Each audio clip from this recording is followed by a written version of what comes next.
मी चॅनलवरती कोणत्याही प्रकारच्या टिप्स किंवा माझा कोणताही प्रीमियम ग्रुप नाही। माझे सर्व व्हिडिओ जे असतात ते एज्युकेशनल पर्पजसाठी असतात। जय हिंद मित्रांनो, मी दीपक पुन्हा एका नवीन व्हिडिओमध्ये तुमचं सर्वांचं खूप स्वागत आहे। तर मित्रांनो, आज निफ्टीचा फायनल क्लोज झाला 21,517 वरती। 21,517ला निफ्टीने आजच्या दिवशी या ठिकाणी फायनल क्लोज दिला आणि आपण काही महत्त्वाचे लेवल कालच्या दिवशी म्हटलं होतो त्या लेवल पण निफ्टीने आजच्या दिवशी ब्रेक केल्या। त्यामध्ये महत्त्वाचा सपोर्ट म्हणजे 21,600। मी तुम्हाला काल पण म्हटलं होतं की इथे जी कॅन्डल बनलेली तिला खालून शॅडो बनली। आता ही शॅडो आपल्याला काय इंडिकेट करते की मार्केटमध्ये बाईंगचं प्रेशर येतं आहे। मार्केटने त्या सपोर्टला ब्रेक केलं 21,600च्या, पण आजच्या दिवशी मार्केटमध्ये काही वेगळं होतं। काय वेगळं होतं?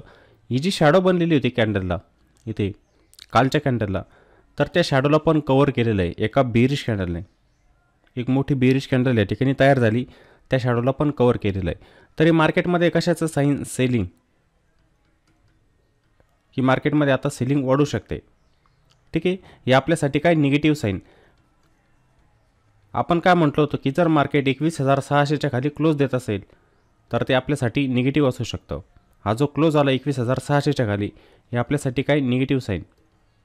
मार्केटचा ट्रेंड नाही बदली झाला अजून, ठीक आहे, मार्केटचा ट्रेंड बदली नाही आहे, पण इथे सेलिंग वाढू शकते मार्केटमध्ये। काही वेळासाठी मार्केट या ठिकाणी निगेटिव्ह पण होऊ शकतं असं आपण म्हटलं होतं आणि तशाच प्रकारे मार्केट इथं खाली पण येत आहे। आता मार्केटमध्ये काय होते, प्रत्येक वरच्या लेवलला काय होते, कॉल रायटिंग होते। मी तुम्हाला ऑप्शन चेन डाटा लाईव्ह मार्केटमध्ये पण दाखवलेला होता। तिथे काय सांगितलं होतं की वरच्या जेवढ्या पण स्ट्राईक आहे तिथे काय कॉल रायटिंग होते। जसं 21,600 याच्यावरती कॉल रायटिंग होते, 21,700 यांच्यावरती कॉल रायटिंग होते वरच्या स्ट्राईकवरती, पण पाहिजे तशी पुट रेटिंग होत नाही आहे। म्हणजे मार्केटमध्ये तेजी करणारे जे असतात, मार्केटमध्ये तेजी कोण करतं? Put writer. जे पुट सेल करतात ते मार्केटमध्ये तेजी करत असतात, त्यांची संख्या कमी होती, कॉल रायटर जास्त होते। त्यावरून पण आपण एक अंदाज बांधलेला होता। त्यानंतर काही महत्त्वाचे सपोर्ट होते 21,600, तो ब्रेक व्हायला नको होता। तो जर ब्रेक झाला तर मार्केटमध्ये पुन्हा सेलिंग येऊ शकते असं आपण म्हटलं होतं। ठीक आहे, त्या सर्व गोष्टी आपण बघायच्या असतात, त्यानंतर मार्केटचा एक अनुमान लावायचा असतो। ठीक आहे, तर मार्केटने बरोबर या सपोर्टला ब्रेक केलेलं आहे 21,600च्या आणि आज मार्केट गेलेलं होतं 21,500 पर्यंत। काल आपण काय म्हटलो की मार्केट गेलं 21,555 पर्यंत, पण आज मार्केट गेलं 21,500 पर्यंत। म्हणजे काय होतं आहे? म्हणजे मार्केट थोडं खाली शिफ्ट होतं आहे। आपल्याला प्राइस ॲक्शनवरून समजतं की मार्केट हे खालच्या दिशेने जात आहे, शिफ्ट होत आहे खाली। हे परफेक्ट आपल्याला कॅन्डलस्टिकवरून लक्षात येतं आहे। जो प्रिव्हियस कॅन्डल चालू आहे त्याला मार्केट ब्रेक करत चाललेलं आहे। इथे दिसतंय तुम्हाला, आता ह्या 3 कॅन्डल होत्या बघा, या 3 कॅन्डलचा लो जवळजवळ सारखाच होता, त्याला मार्केटने ब्रेक केलं। ही कॅन्डल खाली गेली, आता हिचा हा जो लो होता त्या लोला पण आज मार्केटने ब्रेक केलं। म्हणजे मार्केट काय होतं आहे, खाली शिफ्ट होतं आहे। मी म्हणत नाही की मार्केटचा ट्रेंड रिव्हर्सल झालेला नाही, ट्रेंड रिव्हर्सलचं साईन नाही अजून काही येते। मग एक प्रकारे छोटंसं करेक्शन पण असू शकतं। 21,500 पर्यंत मार्केट आलेलं आहे, इथूनच रिव्हर्स होणार, कारण की एक सायकोलॉजिकल लेवल आहे 21,500, ती एक सपोर्टचं काम करू शकते इथे। जर मार्केट तिथं पण थांबत नसेल तर मग मोठी सेलिंग मार्केटमध्ये येऊ शकते। जर मार्केट मग 21,500च्या खाली पण जात असेल तर मग खालचे टार्गेट खूप किती, 21,000 पर्यंत आपण म्हणू शकतो। मग निफ्टी 21,000 पर्यंत पण जाऊ शकते। ठीक आहे, इथे मग जी सेलिंग येणार ती मोठी येणार आणि निगेटिव्ह स्ट्रक्चर पण या ठिकाणी मग तयार होऊ शकतं। ठीक आहे, समजलं। आपण एक अंदाज बांधायचा असतो, प्राइस ॲक्शनवरून आपण ओळखायचं असतं की कुठपर्यंत प्राइस येऊ शकते, कुठे सपोर्ट येऊ शकते, हे आपण ओळखायचं असतं आणि आपल्याला प्राइस बरोबर सांगते ते, फक्त ते तुम्हाला ओळखता आलं पाहिजे। आणि काल काही गोष्टी मी तुम्हाला 5 मिनिटांमध्ये पण सांगितलेल्या होत्या की कशा प्रकारे कंटिन्यूशन होत असतं प्राईसचं। मी तुम्हाला सांगणारच आहे, तसं आपण 5 मिनिटांमध्ये गेलो की त्या गोष्टी तुम्हाला सांगणार आहेत तिथं, समजलं। मग उद्यासाठी आपण कसा प्लॅन केला पाहिजे, इंट्राडेमध्ये कोणत्या लेवलच्या वरती आपण कॉल बाय करणार, कोणत्या लेवलच्या खाली आपण पुट बाय करणार, त्यासाठी जाऊया आपण 5 मिनिटांच्या टाईम फ्रेममध्ये। तर मी निफ्टीचा 5 मिनिटांच्या टाईम फ्रेममध्ये चार्ट ओपन करतो। तर आजच्या दिवशी मार्केट फ्लॅट ओपन झालं होतं, फ्लॅट ओपन झालं आणि कालच आपण काय म्हटलं होतं की ते एक बेरिश फ्लॅग बनलेला आहे। हे बघा, आपण कालच ड्रॉईंग केलेलं होतं चार्टवरती, तसंच ठेवलेलं होतं मी आणि सकाळी मार्केट बरोबर त्या रेंजच्या दरम्यान ओपन झालं, फ्लॅट ओपन झालं। इथे फ्लॅट ओपन झालं मार्केट आणि पहिल्याच कॅन्डलने मोठा ब्रेकडाऊन येऊन टाकला। आपण काय म्हटलं होतो की 21,643च्या खाली आपण पीई साईडला जाऊ शकतो, पण मार्केटने इथे वेळ नाही दिला। वेळ केव्हा होता आपल्याजवळ, जेव्हा मार्केटने इथे पुलबॅक दिलेला होता बघा, पुलबॅक देऊन जेव्हा मार्केट खाली गेलेलं होतं ही वेळ होती। ह्या ठिकाणी आपण जाऊ शकलो असतो पुट साईडला, पुटचा ट्रेड या ठिकाणी आपण घेऊ शकलो असतो। आपलं टार्गेट कुठपर्यंत असतं, कालचा डे लो जो होता म्हणजे 21,555 ते 21,565 ही लेवल होती, इथपर्यंत आपलं टार्गेट होतं। कारण की हा तरमूद ताबडतोब निघून गेलेला होता। एक मोठी कॅन्डल बनते तेव्हा आपल्यासाठी स्कोप नसतो काही ट्रेड घेण्यासाठी। मार्केट काय होतं असतं, साईडवेज होतं असतं शक्यतो मोठी कॅन्डल बनल्यानंतर. पण इथे थोडं कंटिन्युएशन झालं होतं प्राईसचं. ठीक आहे, इथे काय झालं, थोडा पुलबॅक दिला म्हणजे मार्केटने वरती जाण्याचा प्रयत्न केला, नंतर ब्रेकडाऊन दिला. परफेक्ट हा बेरिश फ्लॅग जो होता, bearish pole and flag, bearish pole and flag pattern तो ॲक्टिवेट झाला इथे.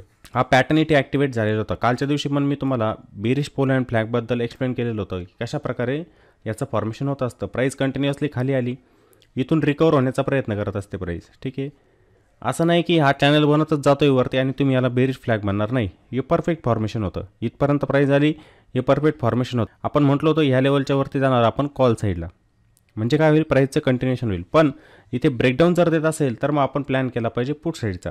हे जे फॉर्मेशन तयार होत असतं डाऊन ट्रेंडमध्ये हा एक कंटिन्युएशन पॅटर्न असतो.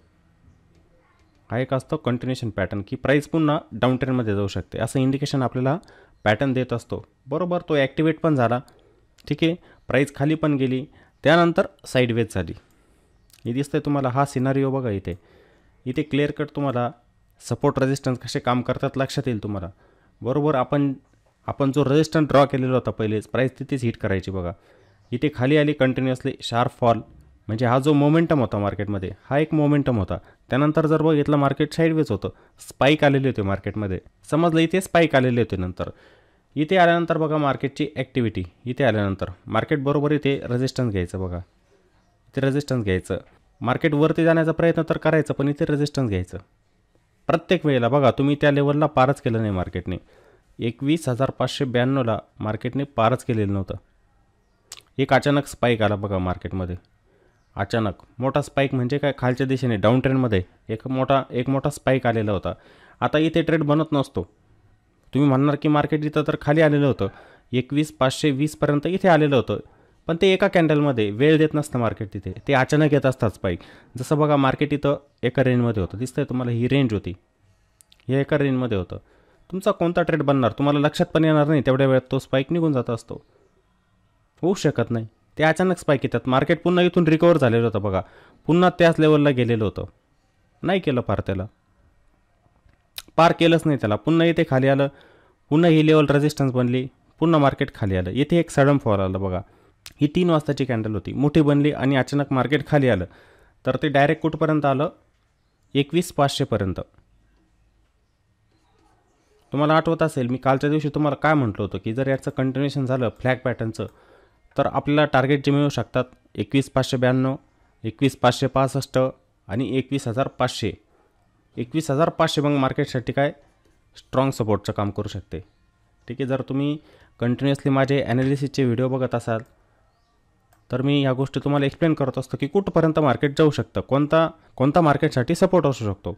इंट्राडेसाठी काही लेवल वेगळे असतात, जेव्हा आपण चार्टला 1 डेमध्ये बघत असतो तिथे वेगळे सपोर्ट रेजिस्टन्स असतात. ठीक आहे, आता इंट्राडेमध्ये मी तुम्हाला लेवल पण सांगितलेलं होत्या, त्या लेवल पण मिळाल्या.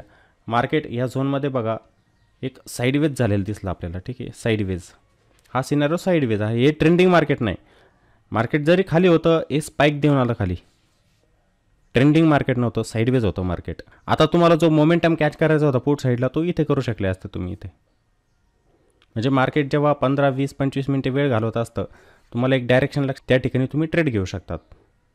अंदाजे घ्यायचं नसतं की ही पहिली कॅन्डल मोठी बनली आणि मला पुट साईडला जायचं, चुकी होते तिथं. काही वेळेला तसाच रिव्हर्सल पण होत असतो, आपल्याला दिसतंय ना की मार्केट हे एवढं खाली येतं आहे पहिल्याच कॅन्डलमध्ये, ज्या ठिकाणी आपल्याला टार्गेट घ्यायचं असतं आपलं, तिथपर्यंत मार्केट पोहोचलेलं. पण आता इथून वरती जाण्याचा प्रयत्न केला, मग नंतर हा फॉल आलेला होता. तर मार्केटसाठी आता रेजिस्टन्स कोणता, 21,592, म्हणजे जवळजवळ 21,600 वरच्या लेवल जे आहेत ते आपल्यासाठी रेजिस्टन्सचं काम पुन्हा करणार. हा एक मोठा सप्लाय झोन असणार, 21,675, हा एक सप्लाय झोन. ठीक आहे, याचा कलर आपण चेंज करू, हा एक सप्लाय झोन असणार आहे आपल्यासाठी. ठीक आहे, मार्केट इथं जाण्याचा प्रयत्न करेल, तिथून काय येणार, सेलिंग. जे डिमांड झोन असतात ते नंतर काय बनत असतात, सप्लाय झोन बनत असतात. म्हणजे मार्केट जेव्हा खाली येणार तेच रेजिस्टन्स बनतात, समजलं. मग उद्यासाठी आपला प्लॅन काय असला पाहिजे, आपण कॉल साईड केव्हा जाणार आणि पुट साईड केव्हा जाणार ते बघणार. तर तुम्हाला आजचं समजलेलं असेल ट्रेडचा, आपला कुठे ट्रेड बनत होता आणि कुठे बनत नव्हता. या झोनमध्ये कुठेही ट्रेड बनत नव्हता. बहुतेक जण म्हणतील की इथे बनत होता, मार्केट तर वरती गेलेलं होतं. कशावरून तुम्ही एंट्री घेऊ शकले असते. रँडम ट्रेडिंग कधीही होत नसते, लक्षात घ्यायचे, समजलं. मग उद्यासाठी आपण प्लॅन कसा करायचा आहे? जर मार्केट फ्लॅट ओपन होतं आहे, समजा 21,500च्याच वरती मार्केट ओपन होतं आहे, लक्षात घ्या 21,500च्याच वरती ओपन होतं आहे मार्केट, तर बाय साईडला ट्रेड जो बनेल ना आपला परफेक्ट ह्याच लेवलच्या वरती, जेव्हा मार्केट ह्या रेजिस्टन्सला ब्रेक करून वरती जाणार आहे 21,592च्या वरती, ते सस्टेन होईल, त्या ठिकाणी काही प्राइस ॲक्शन बनणार, त्या ठिकाणी आपण कॉल साईडला जाण्याचा प्रयत्न करणार. तोपर्यंत करणार नाही, कारण की मार्केट जेव्हा वरती जाण्याचा प्रयत्न करेल इथे सेलिंग येऊ शकते. परफेक्ट मार्केट आपल्याला खाली येताना दिसू शकतं. तुम्हाला वाटतं आहे की मला फक्त छोट्याशा मोमेंटमला पकडायचं आहे. छोटा मोमेंटम म्हणजे कसं? स्काल्पिंग. मला स्काल्पिंगचा ट्रेड बनवायचा, मला जास्त टार्गेट नको आहे. मग तुमची स्ट्रॅटेजी एक असू शकते इथे की मार्केट जर फ्लॅट ओपन होतं आहे आणि ह्या बॉटमपासूनच म्हणजे 21,500पासून तुम्हाला इथे काही प्राइस ॲक्शन बनताना दिसते का, ते तुम्ही बघायचं असतं. जसं डबल बॉटम फॉर्मेशन बनत असतं, जसं डबल बॉटम फॉर्मेशन असतं बघा, तसं बनताना दिसलं काही तुम्हाला? कॅन्डलस्टिक पॅटर्न असतो, जसं इथे हॅमर बनलेली आहे बघा, इथे हॅमर कॅन्डल बनलेली, याचं कंटिन्युएशन होतं आहे का? म्हणजे इथं प्राईस आली बरोबर 21,500वरती सपोर्ट घेतला आणि इथे जर फ्लॅट ओपन झालं सुरुवातीलाच मार्केट आणि ते खाली आलं, पुन्हा इथे जर सपोर्ट घेतला, तर आपलं इथे एक डबल बॉटम फॉर्मेशन तयार होईल. मग ते फॉर्मेशन बघून पण तुम्ही इथे कॉल साईडचा ट्रेड बनवू शकतात. टार्गेट छोटा असेल, फक्त 21,565 हे पहिलं टार्गेट, त्यानंतर 21,592 हे असेल दुसरं टार्गेट. बॉटमपासून हा ट्रेड आपण इथे पकडू शकतो. टार्गेट आपलं मोठं नसणार आहे, लक्षात घ्यायचं, कारण की जेव्हा पण इथे रिव्हर्सल येईल प्रत्येक वेळेला मार्केट इथून खाली येण्याचा प्रयत्न करेल, शॉर्ट होऊ शकतं. जसं आत्ता प्रत्येक वेळेला शॉर्ट होतं आहे मार्केट, रिकवर होण्याचा प्रयत्न करतं आहे, शॉर्ट होतं आहे, खाली येतं आहे, तशाच प्रकारची ॲक्टिव्हिटी. जर नाही आलं खाली, तुम्ही इथे ट्रेड बनवला आहे, खाली आलंच नाही, ते प्रत्येक वेळेला वरती गेलं, तुम्ही त्याला ट्रेल करू शकतात. इथे बघायचं आहे हा रेजिस्टन्स जो असणार आहे 21,592, त्याचा ब्रेकआउट मिळतो आहे का बघायचं आहे. तुम्हाला वाटतं की इथे रिजेक्शन येताना दिसतं आहे, मग तुम्ही तुमच्या ट्रेडला एक्झिट केलं पाहिजे. एक्झिट करून जेवढं पण प्रॉफिट मिळालेलं असतं ते प्रॉफिट तुम्ही बुक करण्याचा प्रयत्न केला पाहिजे. मग थांबायला नको, आलेलं प्रॉफिट निघून जाईल.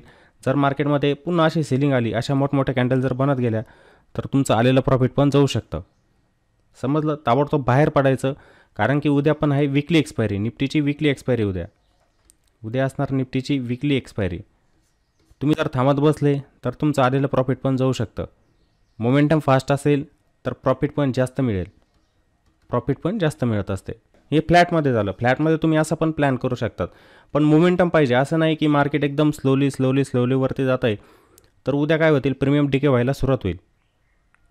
जर मार्केट 21,530 540च्या आसपास थांबत असेल, पुन्हा खाली येत असेल, पुन्हा वरती जात असेल, वेळ जर घालवत असेल, तर मग तिथे काय होईल? प्रीमियम डिके होतात. जर तुम्ही 21,500चा कॉल बाय केलेला असेल आणि मार्केट 20-30 पॉईंटने वरती 20-30 पॉईंटने खाली जात असेल, तर ते काय होईल? डिके होईल. ॲट द मनीवरती सर्व काय असते? टाईम व्हॅल्यू, पूर्ण टाईम व्हॅल्यू असते. शेवटी या प्रीमियमला काय व्हायचं आहे? झिरो व्हायचं आहे. ॲट द मनीचे प्रीमियम जे असतात, ॲट द मनीचे प्रीमियम, त्यानंतर आउट ऑफ द मनीचे प्रीमियम जे असतात ना, उद्याच्या दिवशी झिरो होऊन जातात. ठीक आहे, त्यांच्यामध्ये इंट्रेन्सिक व्हॅल्यू नसते, त्यांच्यामध्ये टाईम व्हॅल्यू असते फक्त. ते पण लक्ष ठेवायचं आहे. मोमेंटमला कॅच करण्याचा प्रयत्न करायचा आहे. असं नाही की मार्केट स्लोली जातं आहे, तुम्ही त्याला होल्ड करून बसले, ऑप्शनला तुम्ही होल्ड करून बसले, असं करायचं नाही आहे. समजलं? मोमेंटम बघून इथे एंट्री बनू शकते आपली बॉटमला. ते पण काही प्राइस ॲक्शन बनत असेल तर. जर मार्केट गॅपअप झालं ओपन, समजा आता क्लोज आलेलं आहे जवळजवळ 21,520च्या आसपास, बरोबर, इथे क्लोज आलेलं आहे आणि तुम्हाला मार्केट जे आहे 21,550 21,560 ह्या लेवलच्या दरम्यान ओपन होताना दिसलं, गॅपअप ओपन. म्हणजे जवळजवळ पकडूया आपण की 51 पॉईंटने मार्केट गॅपअप ओपन झालं. गॅपअप ओपन झाल्यानंतर इथे कोणती ॲक्टिव्हिटी आपण करायची नसते. इथं आपलं कोणताही ट्रेड एक्झिक्यूट व्हायला नको. आपण इथे परफेक्ट ट्रॅप होऊ शकतो एका रेंजमध्ये. वरती आपल्यासाठी एक रेजिस्टन्स येतो आहे 21,592, 21,592 हा बनेल रेजिस्टन्स आणि खाली 21,500 हा बनेल सपोर्ट. ही लेवल बनेल सपोर्ट. मग काय होईल? मार्केट तुम्हाला वरती जाताना दिसेल, तुम्ही कॉल साईडला जाण्याचा प्रयत्न कराल. बहुतेक जण असतात ताबडतोब पडतात ट्रेडमध्ये, वाटसुद्धा बघत नाही. 5 मिनिटांची कॅन्डल बनली की दुसऱ्या कॅन्डलमध्ये एंट्री घेतात, बघत नाही की मार्केट कुठं जाणार. थोडं व्हॉलेटिलिटी असते मार्केटमध्ये, आपण थांबलं पाहिजे, नाही, त्या कोणत्याच गोष्टी बघत नाही. ताबडतोब कॉलमध्ये जातात, मार्केट येतं खाली, वरून शॉर्ट होतं. पुन्हा म्हणतात ते आता मार्केट खाली येतं आहे, आपण पुट साईडला जाऊ. पुट साईडला जाण्याचा प्रयत्न करतात, ते मार्केट होतं रिव्हर्स पुन्हा. मग ते एका रेंजमध्ये फसतात. मार्केट होतं रेंज बाउंड. मार्केट इथं काय होतं असतं? रेंज बाउंड होत असतं. मग रेंज बाउंड मार्केटमध्ये जेव्हा तुम्ही एंट्री घेत असतात, तुमचे एस-एल हिट होणार, बरोबर. ही पहिली गोष्ट. दुसरं म्हणजे तुम्ही ओव्हर ट्रेडिंग करणार. या दोन्हीमुळे तुमचा काय होत असतो, खूप मोठा लॉस होत असतो. त्यामुळे रेंज बाउंड मार्केटमध्ये थांबलं पाहिजे. मार्केटला एका रेंजच्या बाहेर जाऊ द्या, तिथे एंट्री घेण्याचा प्रयत्न करा, तिथं तुमचं प्रॉफिट बनेल. मग ती लेवल आपल्यासाठी कोणती निघून येते, 21,592. 21,592च्या वरती जेव्हा मार्केट जायला लागेल, तिथे काही प्राइस ॲक्शन बघायला मिळेल, तेव्हा आपण कॉल साईडचा प्लॅन करणार या ठिकाणी. आपलं टार्गेट कुठपर्यंत असलं पाहिजे, पहिलं टार्गेट जे असलं पाहिजे 21,643. पहिलं टार्गेट जे असणार आपलं 21,643. दुसरं टार्गेट जे असणार आपलं 21,675. 21,675 या 2 टार्गेटसाठी मग आपण इथे कॉल साईडला जाऊ शकतो. मार्केट जाऊ शकतं कंटिन्युअसली वरती, कारण की प्रत्येक वेळेला मी सांगतोय तुम्हाला, जेव्हा आपण प्राईज एकाच रेजिस्टन्सला हिट करते सारखी, तर तो रेजिस्टन्स जो असतो तो वीक होत असतो, तो तुटण्याचे चान्सेस जास्त असतात. तुटला तरी प्राईस सस्टेन व्हायला पाहिजे. मग त्या ठिकाणी आपण प्लॅन करायचा असतो कॉल साईडला, म्हणजे लॉंग साईडला जायचं असतं आपण. ठीक आहे, लॉंग जायचं असतं मार्केटमध्ये, समजलं. हे झालं कॉलच्या बाबतीमध्ये. मार्केट जर फ्लॅट ओपन झालं समजा आणि पुन्हा 21,500च्या लेवलला ब्रेक करत असेल, म्हणजे आजचा डे लो परफेक्ट होता 21,500. जर मार्केट त्या लेवलला ब्रेक करत असेल तर पुन्हा मार्केटमध्ये आपण सेल साईडला जाऊ शकतो, म्हणजे पुट बाय करू शकतो. मग परफेक्ट आपला चांगला ट्रेड इथे बनवू शकतो. प्राइस ॲक्शन बघायची, कोणताही सपोर्ट जेव्हा ब्रेक होत असतो तिथे काही प्राइस ॲक्शन होते ती बघायची असते, त्यानुसार पुट साईडला जायचं. आपलं पहिलं टार्गेट जे असणार पुट साईडचं 21,472 हे आपलं पहिलं टार्गेट असणार, आणि दुसरं टार्गेट म्हणजे आपण 21,400पर्यंत पी साईडला जाऊ शकतो. हे 2 टार्गेट आपल्याला मार्केटमध्ये मिळू शकतात. आणि इथे येणारा फॉल पण फास्ट असू शकतो. 21,500वरती ओपन इंटरेस्ट जास्त असणार. उद्याच्या दिवशी मी तुम्हाला दाखवून पण देणार, कॉल आणि पुट्स दोन्हींचा ओपन इंटरेस्ट जास्त असतो. मग जर मार्केट इथं ब्रेक होत असेल, जे पण 21,500वरती पुट रायटर असणार ते एक्झिट होणार, पुट अनवाइंडिंग या ठिकाणी होणार. पुटची काय होईल, अनवाइंडिंग होईल. अनवाइंडिंग जर झाली तर मार्केट आहे ना शार्प खाली येताना दिसेल, तुम्हाला परफेक्ट खाली येताना दिसेल. म्हणजे काय होईल, ट्रेंडिंग होऊ शकतं मार्केट. दिसतंय तुम्हाला टॉपपासून इथे पण वेळ घालवला मार्केटने, खाली आलं. ही जी प्राइस ॲक्शन आहे ही कंटिन्यू होऊ शकते इथं. मग मार्केट परफेक्टली इथं खाली येताना दिसेल आपल्याला. मग आपला ट्रेड बनवू शकतो पुट साईडचा 21,500च्या खाली. तिथे प्राइस ॲक्शन बघून आपण पुट बाय करू शकतो. एक चांगलं टार्गेट आपल्याला मिळू शकतं. रिस्क रिवार्ड आहे आपल्याजवळ. रिस्क रिवार्ड आपल्याजवळ फेवरमध्ये असतो या ठिकाणी, की आपला स्टॉप लॉस बनणारा छोटा असेल आणि मिळणारं टार्गेट आपल्याला मोठं असणार त्या ठिकाणी. ठीक आहे, पण लेवल बघूनच ट्रेडिंग करायची. अंदाजे रँडम, त्याला एक शब्द वापरला जात असतो, रँडम ट्रेडिंग करणं टाळायचं आहे, समजलं. शिकण्याचा प्रयत्न करा तुम्ही. बहुतेक जण शिकण्याचा प्रयत्नच करत नाही, लॉजिक बघत नाही. काय लॉजिक आहे माझं, ट्रेड जो मी घेतोय ना त्याच्यामध्ये लॉजिक असणार, बिगर लॉजिकचा ट्रेडच घेणार नाही, हे ठरवून घ्यायचं आहे तुम्ही. आणि जो bearish pole and flag pattern बनला होता त्याचं टार्गेट पण काढलेलं होतं आपण. आता मी तुम्हाला सांगितलं प्राईस फोल्ड पण होत असतात, अनफोल्ड पण होत असतात, पण त्याचं टार्गेट जर काढलं तर ते निघून येतं 21,350पर्यंत. एवढं टार्गेट त्या पॅटर्नचं निघून येतं, pole and फ्लॅगचं, bearish pole and फ्लॅगचं. बघूया 1-2 दिवसात मार्केट जातं आहे का तिथपर्यंत. ठीक आहे, मध्ये कोणता वेगळा पॅटर्न पण बनवू शकतो, त्याच्यानुसार पण वेगळं टार्गेट बनवू शकतं. ठीक आहे, असे पॅटर्न जे असतात प्राईसचे बनत असतात. बायर सेलरची ॲक्टिव्हिटी फक्त तुम्हाला लक्षात आली पाहिजे. ती लक्षात आली, तुमचा ट्रेड पण व्यवस्थित बनत असतो. मग तुम्ही रिस्क रिवॉर्डनुसार तिथं काम करायचं असतं.